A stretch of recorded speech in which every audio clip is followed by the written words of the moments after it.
Welcome back to Hardware Unboxed. It is part 3 of this month's Q&A, which hopefully is in this month. I'm just going to say this month, and then they can't. It's all fine. Just put this month in the title, Tim. Yep, all good. But yeah, time for the Patreon questions that were asked on our Patreon Discord server. If you'd like to become a member, the link is in the video description. And other than that, I think we should just jump straight into the questions. Let's do it. All right, this one is Steve, now the correct person. Oh, hang on, is that the first line? It doesn't matter, we'll get into it. Is the RAM speed important for a low-budget system like an R5 1600 AF paired with a 5500 XT or 1650 Super? Ugh, yeah, don't pair it with those graphics cards. Or even a lower graphics card. Keep up the good work, watching both you and Tim since summer last year with pleasure.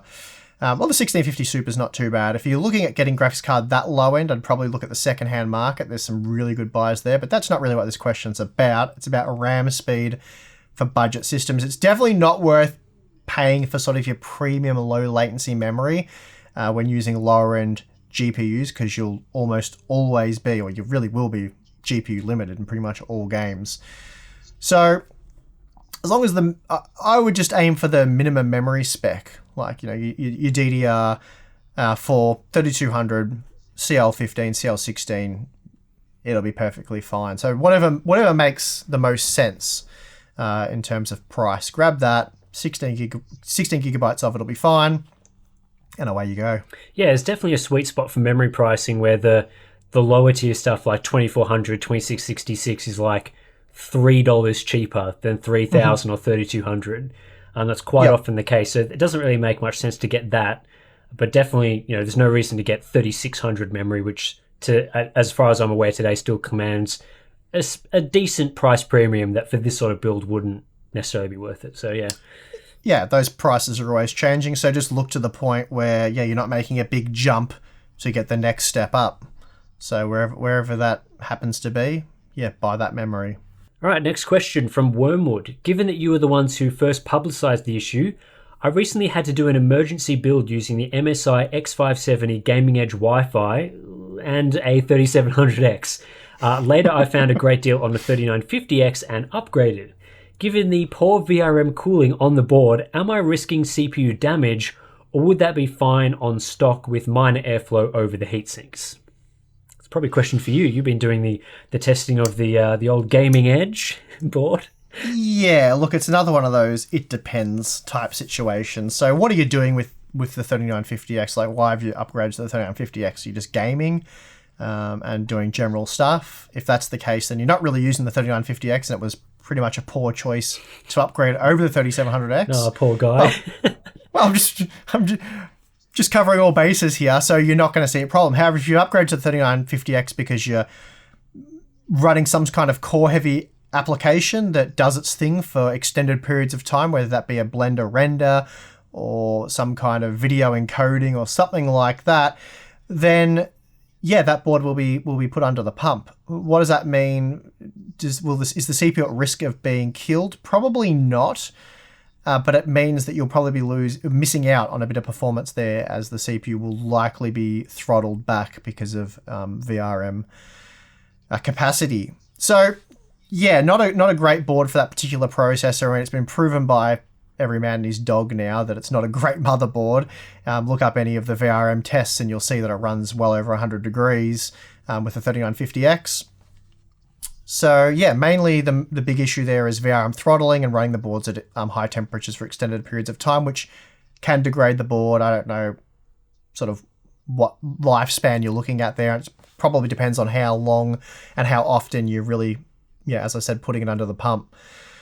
But certainly not an ideal motherboard. You said you're aiming for the X570 Tomahawk. That'd certainly be a much better motherboard for that setup in the long term. And you're definitely not going to kill your 3950X on that motherboard, and you're really not going to...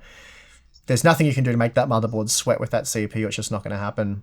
How often do you guys megatask? Oh, man, just all day, every day, just megatasking. Those, not just regular tasks, not just large tasks, but mega. Well, I do use the 3970X, so I feel like to justify that, I have to megatask. I think that does justify 2 megas. I'm only using the 3950X. I think that's just a a single mega on that part. Yeah, I think, yeah, definitely. And if you're using like a 6 core, is that like a micro mega task or just a micro task? Regular? I don't know. But certainly for us, yeah, we're at least mega, maybe mega. And if we ever get 3990Xs, then maybe that's 3 megas on the tasking, yeah. It's too many megas to count. All right, this next question looks like one that Tim and I could talk about at length for the duration of an entire video, so we'll just try and summarize it as best we can. So this is, in this question, do you think motherboard partners asked AMD to cut X470 and B450 support for Ryzen 3? So Zen 3, Ryzen 4000 series. So the whole ordeal we just went through. It's really hard for us to say, and I'm certainly not going to name names of the conversations I have with people because it can be bad for their particular company. When speaking to us about this, it's also hard for us to gauge where the truth lies. So things that are like, we can tell whether it's factual or not, but these are more opinions, so it's hard to get to the truth. Like, they don't really want to tell us, yeah, we hate having to support our customers and we want to axe support for these boards so we can make more money and not worry about it. We're not really going to get answers like that. So they're pretty careful when they talk to us, especially when we've made videos about this and they already know our stance. So I think Gamers Nexus kind of outed ASUS for saying they wanted to axe support. Is that right in saying that? I don't think he necessarily said they wanted to axe support, just that they were indifferent about supporting it or not. Either way, he said stuff like they were swimming in money, so it doesn't really affect them one way or another. Okay. Yeah, I don't want to put words in his mouth or ASUS's, but it wouldn't surprise me if ASUS were a bit more against it, because that sort of seems to be what they're like as a company. Again, I won't name names, but 2 other ASUS competitors, they told me they were sort of against cutting support. So whether that's BS and they're just saying that because I'm the one asking them, or if their reasons are legitimate, it's hard to say. The answers they gave seemed fairly non-BS-y. So they wanted to continue support because they're seeing really strong motherboard sales, and for them, they don't really make any more money by going and remarketing and designing a new motherboard, which potentially they have to do anyway, I suppose. But if they're still seeing strong motherboard sales, they said their main concern was competition, and the fact that AMD's brought back competition is good for them anyway, so they're selling more motherboards than ever, so that's a good thing for them, and they're happy with how 400 series sales have been. So they're not really looking to axe those boards. Also, they don't want to result in unhappy customers who then may want to RMA or return those boards, or try and force that particular AIB into upgrading to a 500 series board. So there's a lot of stuff like that. It seemed that they weren't really for or against it, but their preference would be probably to open it up. So, but I think really it wasn't the board partners pressuring AMD at all. I don't think that factored in at all. I think it was just AMD having a look back at how the Zen 2 launch went and just thought, we don't want to do that again. Let's just not do that again for Zen 3. Let's just axe support here. Yep. Hopefully everyone just accepts that and let's just move on without that headache. But unfortunately for them, that's not how that played out. And I don't know why they would have thought that would have been okay, but for whatever reason, they seem to try to get away with it anyway. It's a resource thing for them. They want to make sure the Zen 3 launch is super smooth on the 500 series boards. That obviously takes resources, and I'm sure that developing support for 400 series is going to take away a little bit from that. Which is probably why they made the decision. But yeah, their communication around this was not great. So it's probably some lessons learned there for next time. I think that's the thing we want to see AMD learn and become better at this sort of stuff, rather than just putting it on the too hard basket like Intel does and their customers hurt for it. And we made a lot of suggestions to AMD behind the scenes, and it seems like some of them, we're not taking credit for these things and we don't know if they'll do it, but one of our suggestions was that they delay the rollout of 400 series board support. So they do what they wanted to do and focus on getting the 500 series boards all ironed out and working properly. No boost issues, no compatibility, no support.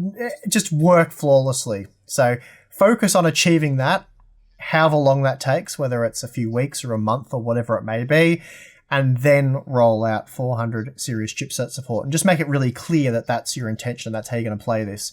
So I made a few different suggestions like that, and I guess we'll just see how they go with it and how much better it works than Zen 2 did.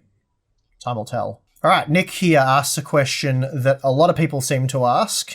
When I upgraded my mini RTX PC from Intel to Ryzen, I didn't do a fresh install of Windows. How much performance am I leaving on the table by not reinstalling the OS? Hard to say how much performance you're leaving on the table there. In my experience, it really depends on it can be even a per game basis. Like some games seem unaffected, whereas others see 10-15% performance hits. So yeah, you're definitely best off doing a fresh install if you want to avoid any sort of hiccups, performance loss, anything like that when you go from Intel to Ryzen.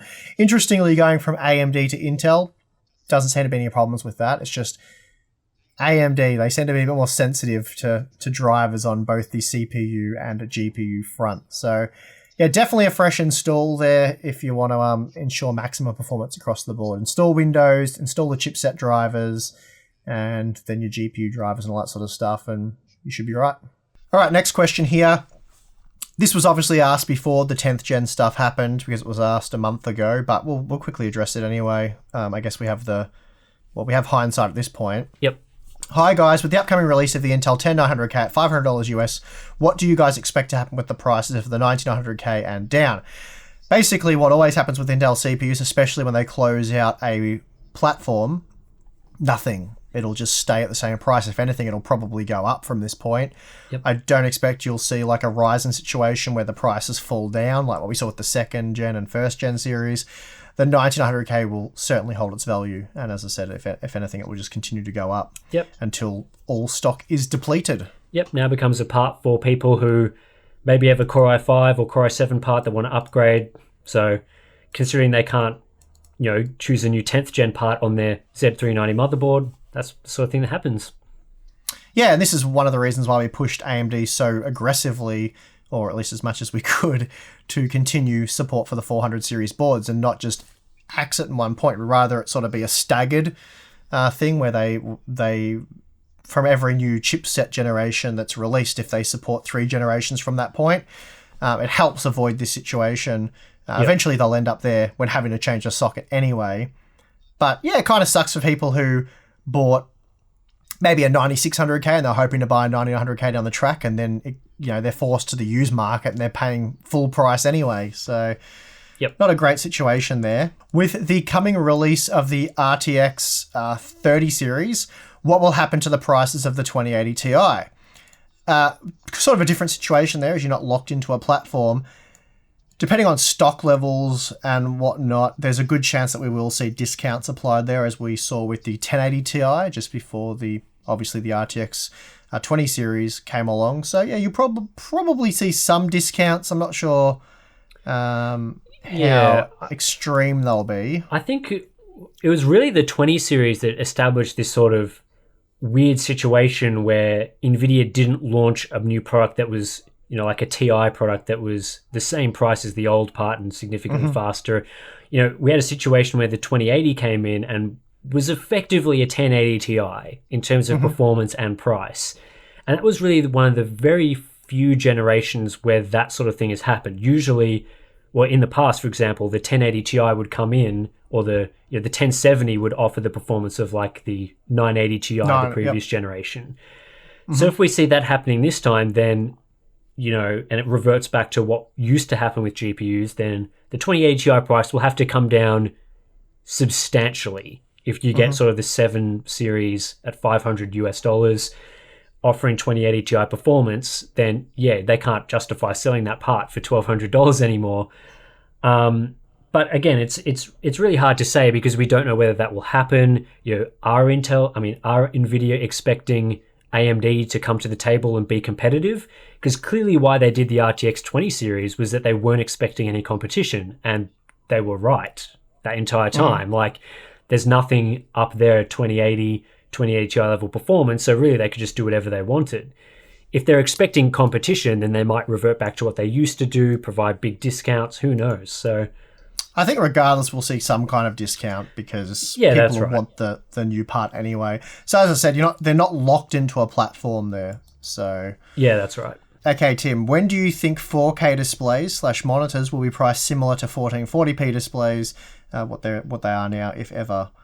So you can get like a 4K 60 hertz monitor for the price of a 1440p display now. That's been the case for a while now. They're about the sort of $300 ish price for a decent sort of IPS one. I guess the question is more like, when will a 4K high refresh monitor become where 1440p displays are now? And I think it's hard to say, because currently they're about like $800, $900, so it's quite expensive. I think you'd have to look at sort of where 1440p 144Hz monitors launched and sort of how long it's taken them to get to where they are now, because where they are now is kind of where 1080p high refresh was. And I think how long ago did 1440p high refresh become a thing? It was like 5-7 years ago, maybe. It's a long time ago. Monitors are really slow going in their development. I guess it's because when it comes to resolutions and the graphics cards that can drive them, it's not like, you know, like when SSDs first got on the scene, it was like every time you bought an SSD, it was 2 SSD generations, you know, outdated basically. Whereas monitors, it's like a very, very slow upwards progression. So it'll definitely happen, but it's not going to happen. You know, I wouldn't be concerned about buying a monitor and having it outdated 6 months down the track. It seems that they progress a lot slower than that. Yeah, and I think with a lot of these situations as well, we see now a lot of companies are developing like a budget panel. So like your Innoluxes or your Pandas, those sort of, not necessarily the high tier manufacturers like LG, you know, they come in and they sort of start, over time, they start producing these budget options. And that's where we see, you know, 1440p now becoming viable for sort of $250 to $300 for some monitors. Whereas I think at the moment, your high refresh 4K is only high-end panels. So it's only the big manufacturers producing them, knowing that they need to be really good quality to be sold in sort of your $900 product. So it's really going to take, you know, all those sort of lesser known manufacturers, the sort of guys that target the entry-level products, to come out with those panels before we start seeing that price shift. And that's going to take a while for their tech to catch up. So yeah, we also need the demand there as well, which just right. isn't there at the moment. So yeah, a few things that have to happen. All right, the next one is, are there any custom designed cases that you would like to make up yourselves, or have seen any custom cases that you wouldn't mind having? Probably not the right person to ask here, because I don't really give... I'm kind of like... I laughed at Buildzoid's sort of explanation of cases, but I'm not quite as extreme as him, but I also don't care too much about cases. Especially for my personal rig, it's like... I don't really do like a Jay's 2 cents thing where it's all on display and it's like, I just chuck it together and that's that really. For test systems, there's sort of a case I like to have, but that's more because I want to present the test scenario in a certain way. But as far as like custom cases go, don't really care. What about you, Tim? I'm just fine with off-the-shelf models. I like my cases basic, don't need any fancy stuff, so I'm happy with the current offerings. Yeah, when I was probably closer to Tim's age, I kind of liked doing all that stuff, but now I just don't care. As long as it works and it's reliable and it runs at a reasonable temperature, that's all fine. In most cases, allow you to do that. So, don't care too much. After hearing your discussion on competitive games in the last Q&A, I was wondering what your thoughts are on competitive settings. Do you prefer to play the game with the bare minimum settings, or do you prefer to play maxed out visuals? We've definitely talked about this before, so that the game will be more enjoyable. Would one quality preset for foliage density, as an example, be better to avoid the situation in highly competitive games? So we've talked about this before quite extensively, so I'll just summarize it.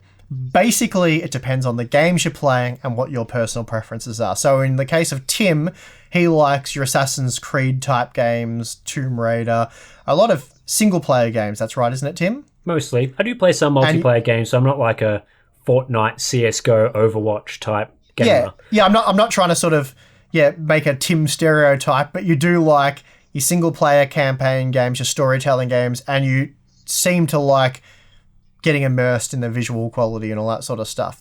Everything, the sounds, the graphics, and the storytelling. Is that right? Yep, it's probably fair. So for you would never play, if you didn't have to, Assassin's Creed Odyssey on low. By preference, you jack it all up. And... No, there's no advantage to playing low in a game like that, whereas maybe Fortnite, I'd be playing on low.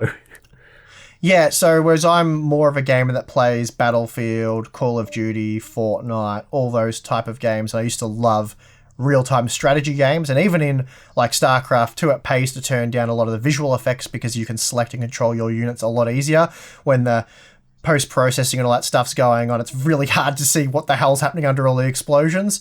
So turning that off makes it a lot easier to control your armies. So basically, in competitive games, getting rid of all the visual effects just makes it easier to see your enemy and control whatever's going on. So yeah, is that the that sort of answers the question. Basically, it depends on the type of gamer you are and the type of games you're playing, what you're hoping to get out of gaming. Yeah, whether it's enjoy. We do have a follow-up question here, which is interesting as well. Hopefully nobody minds me weighing in here, but I find players who manually change settings to give themselves advantages are just petty. Like, do you really need to make it easier to play the game? Are you that bad? Wow, that's an interesting take on it.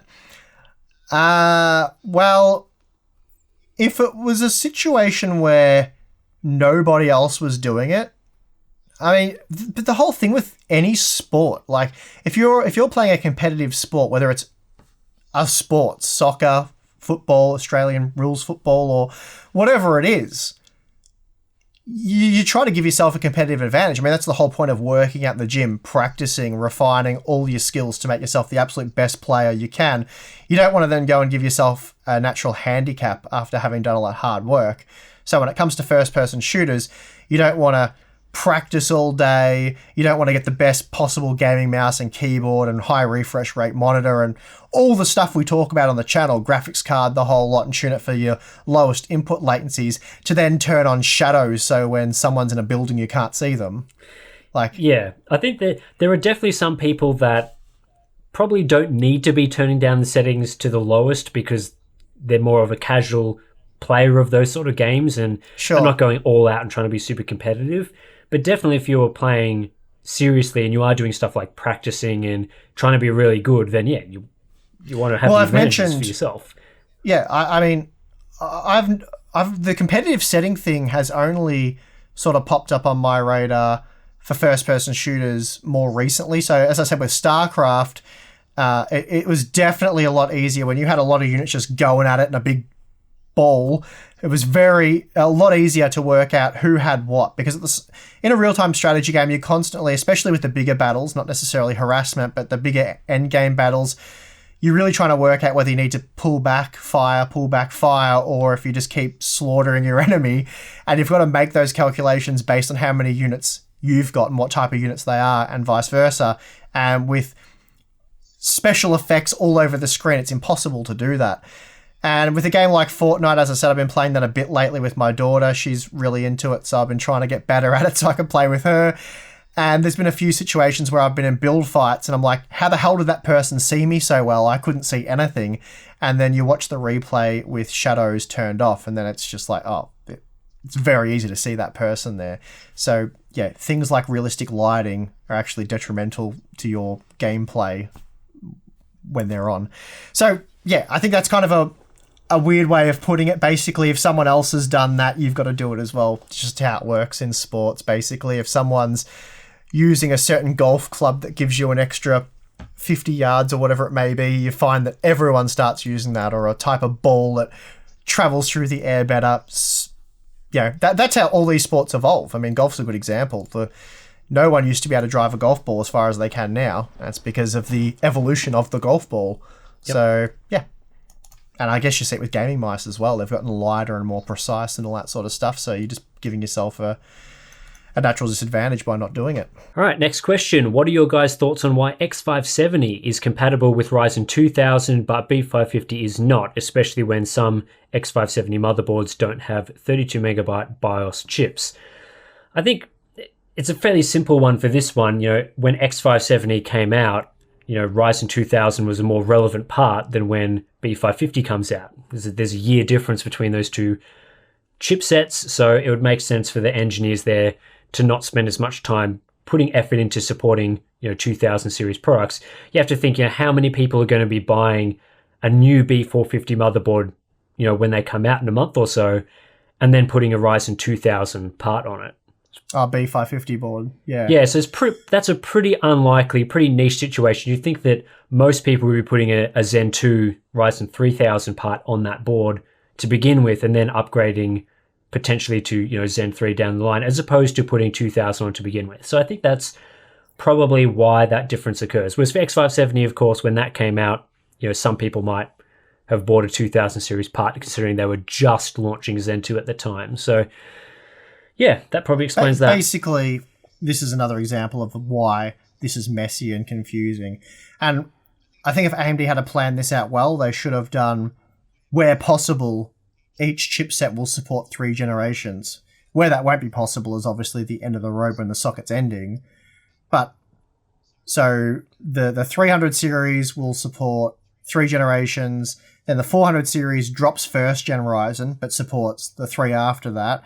And then the 500 series drops, Zen and Zen Plus and picks up Zen 2 and then Zen 3. And I think the backwards compatibility thing is probably something they should have dropped from the beginning. But anyway. Will 4th gen Threadripper be supported on current chipset and socket TRX, I assume TRX 40 motherboards?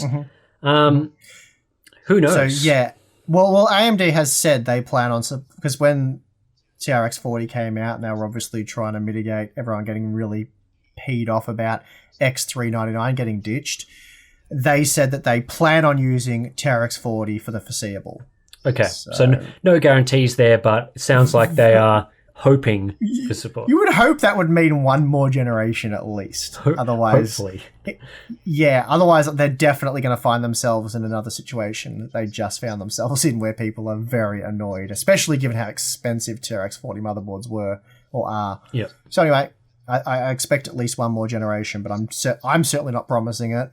How much of a bottleneck is Windows 10 in your testing? Not just the time it takes to do a clean install and update all the drivers, but all of the crashes, device failures, malware background tasks, blue screen of deaths, and other fun things. It seems getting everything stable is more and more difficult with every update.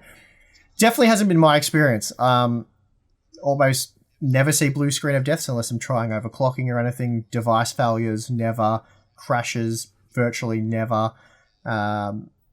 Like with all the Zen 2 testing and stuff like that, it's usually just BIOS updates that are a problem, but Windows 10's fine. I find with Windows 10, major updates can sort of break Windows 10.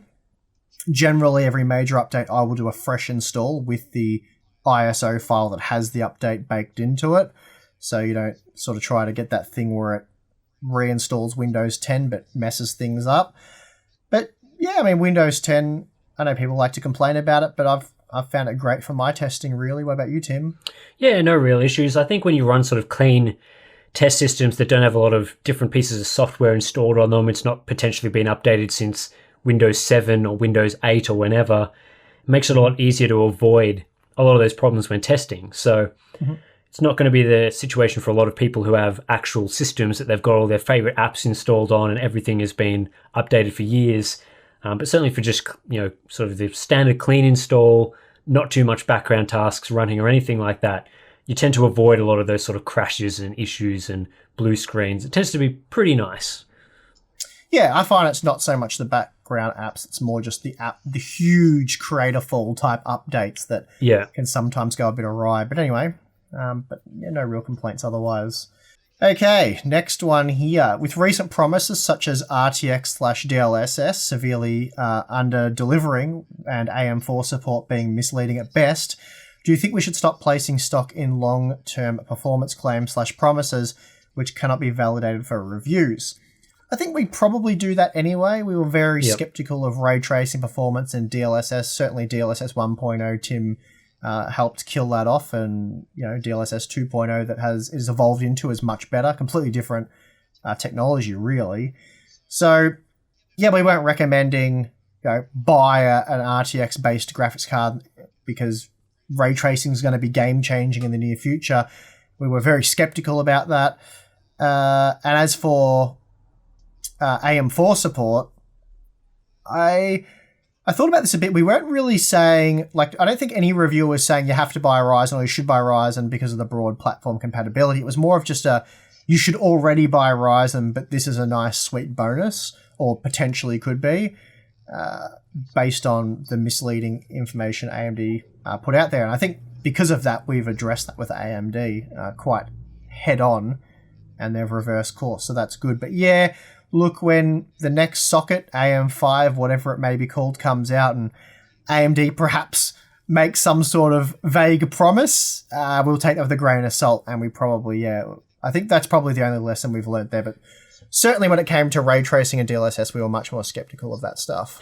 Yeah, and I think it does go back to, whether a company is advertising a feature specifically, sort of saying, AMD saying, we will support the AM4 socket until 2020 or through 2020, whatever. That's a very different claim to NVIDIA saying, ray tracing is the future, or just some generic sort of, you can use ray tracing on this card now. It becomes less of a discussion about, well, NVIDIA isn't, NVIDIA never promised that ray tracing is going to be amazing in 2 years from now. Like, they didn't set a timeline.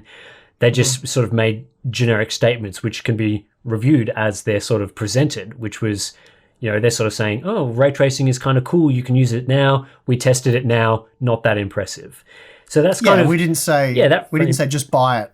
Yeah, that's right. It kind of frames the whole discussion between, you have to look specifically what the company's saying. AMD specifically said certain things about AM4 and sort of led people into a certain path. NVIDIA did something a bit different with the RTX stuff. So, you just have to take it from different fronts. And if AMD comes out next generation and says with AM5, we're planning on supporting this socket for 3 years, then you've got to look and, criticize them if they don't follow through with the 3 years plan and put that into sort of the things you say in the review. But if they go and just say, AM5 is our new socket and we will support this as long as we can, that, gives you a different frame to sort of position the review around and sort of say, okay, well, they're not promising anything, so that's not as much of a selling point as it would be as if they had made the promise. Mm-hmm. So I think all that stuff's sort of important. And I think perhaps the NVIDIA way of doing things where you sort of just vaguely make claims and sort of dodge around sort of stuff, never sort of promising specific things. Yeah, it might not be as impressive now, but at least you don't run into a situation where people getting burned years down the track with sort of that sort of thing. All right, last question here. When budget 10th gen chipset boards release, so B460 for example, how cheap will a 10400 need to be fair value compared to rivals like 3600 or 3500X? Well, it's hard for us to say exactly because we haven't evaluated the 10400 yet. It's actually, we probably have by the time this video goes live, so that's not going to make much sense. But at the time of recording this, I've just purchased the 10400 and began testing it. If we work off the assumption that the 3600 is still at the heavily discounted, I think $175. Yep. But I think stock's kind of run out at the moment. But if we go off that, really the 10400 would need to be, at the very least, I would say the same price as the 3600, given the 3600, from what I'm seeing, is typically faster in productivity applications. And similar in gaming, especially with, if you're using a B460 board, they'll be very similar in terms of gaming performance. So I under $200, like $175 US. Well, wherever the 3600 ends up, it would probably need to be a little bit cheaper or at least the same price. What do you reckon, Tim? I think that's fair, yeah. Cool. Well, we'll wrap it up there. Okay, that's it from Monitor Steve this month. Hope he did a good job. And I hope Remote Tim also did a good job. No, I'm not remote. I'm in person. You're the one that's remote. What are you talking about? You're remote for me. You're very remote for me. Normally I can just go and hit you. Yep. But not now. None of that happened today. Non-abused Tim is enjoying this setup. But in all seriousness, thank you very much for all your questions. Thank you to all our lovely Patreon members who support our work and the channel and get involved to make it a better place for everyone. And I've been enjoying spending all our Patreon money this month on Z490 and B550 motherboards. It's been a lot of fun. Yep. So, yeah, good stuff all around. But anyway, I don't think there's too much more to say on this one. Patreon links in the video description. What else, Tim? There's the like stuff. We probably haven't talked about that too much. Subscribe. There's some subscribe stuff. Don't dislike, please. That'd be good. Share the video with all your mates. Even people that don't follow the channel or have any interest in PC hardware, that would be great. Just tell them to watch the video till the end and it's all good. Yep, the 20% club that watches to the end and has to put up with our antics. And yeah, it's pretty much it. It's been a good Q&A as usual. Get some good questions. Yeah, a lot of fun. Yeah. Yep. Awesome. All right, well, thank you guys very much for watching. I'm your host, Steve. I'm your host, Tim. See you in the next one.